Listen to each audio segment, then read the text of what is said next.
because it's all about Jesus, Jesus, Jesus for us.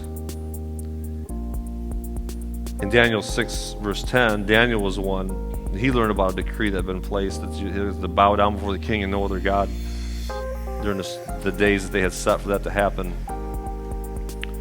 But what's interesting about this with Daniel is that something was built into his life prior to it. And we need to pre-decide right now. Sometimes what happens is we don't get close to the Lord. We aren't walking with the Lord, but suddenly it's God's fault when something goes wrong, isn't it? You ain't with him every day. You're not really giving your life to him in every way. You've got areas of your life that are just gaping holes in your life, and things are going well for you, so it's all good. And then something goes wrong, and it's all the Lord's fault. But Daniel was not that person.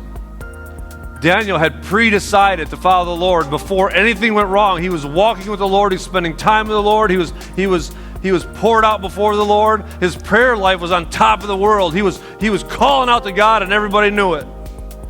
That's why they chose prayer as an avenue to try to take him out. And Daniel learned of the decree that had been published that says you won't bow down to anybody else. He went home to his upstairs room where the windows opened toward Jerusalem. And 3 times a day, he got down on his knees and he prayed, giving thanks to God, just as he had done before. He was already in this. You don't just suddenly,